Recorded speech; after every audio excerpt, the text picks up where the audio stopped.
మన రాష్ట్ర బడ్జెట్ సమర్పించే అవకాశం నాకు దక్కిన అపూర్వ గౌరవంగా భావిస్తున్నాను. మిమ్మల్ని మీరు తెలుసుకోవడానికి గల ఉత్తమ మార్గం ఇతరుల సేవలో మిమ్మల్ని మీరు కోరుకో. మా ప్రభుత్వం మొదటి బడ్జెట్ను ప్రవేశపెడుతున్నప్పుడు మా గౌరవ ముఖ్యమంత్రి శ్రీ వైఎస్ జగన్మోహన్ రెడ్డి గారు 9 కిలోమీటర్ల పాదయాత్ర సమయంలో సమాజంలోని అన్ని వర్గాల నుండి ముఖ్యంగా పేద బడుగు అబ్రహాం లింకన్ గారి మాటల్లో ప్రజాస్వామ్యం అంటే ప్రజల వలన, ప్రజల చేత, ప్రజల కొరకు భావించి మన భారత రాజ్యాంగ పితామహుడు డాక్టర్ బిఆర్ అంబేద్కర్ గారికి భారత ప్రజాస్వామ్యం చాలా రుణపడి ఉంది. మన రాజ్యాంగ నిర్మాణం నిరూపించింది.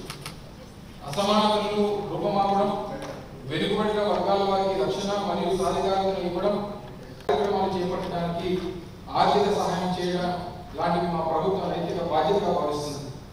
సుస్థిరమైన అభివృద్ధి ఇవన్నీ మా ప్రభుత్వం అడుగడుగునా ప్రేరణ పొంది వాగ్దానాల అమలు మరియు ప్రజల ఆకాంక్షలు నెరవేర్చడంలో సఫలీకృతమైంది. యహ ప్రజాః సుఖినోత్తరః అంటే పాలకుడు అనేవాడు తన ప్రజల ఆనందాన్ని విభజన అనంతరం ఏర్పడిన ప్రతికూల పరిస్థితులతో కూడా అత్యంత ప్రగతిశీల రాష్ట్రాల్లో మన రాష్ట్రం తన స్థానాలతో మరియు నూతన శక్తితో రాష్ట్రాన్ని పునర్నిర్మించే పాత మరియు మోస పద్ధతులతో మా ప్రభుత్వం గత 5 సంవత్సరాలుగా ప్రజల జీవితాలతో ప్రవేశపెట్టిన నవరత్నాలు, మేనిఫెస్టోలోని ఇతర పథకాలు మరియు ఈ కార్యక్రమాలు మెరుగైన ఫలితాలు అందించడం వలన ప్రపంచ మరియు ఇంతకు ముందు ఎన్నడూ లేని విధానాలు కనీవిని ఎరుగని రీతిలో సంతృప్త స్థాయిలో ప్రజలందరికీ జీవితాలలో గణనీయమైన మార్పు తీసుకురాగలిగింది.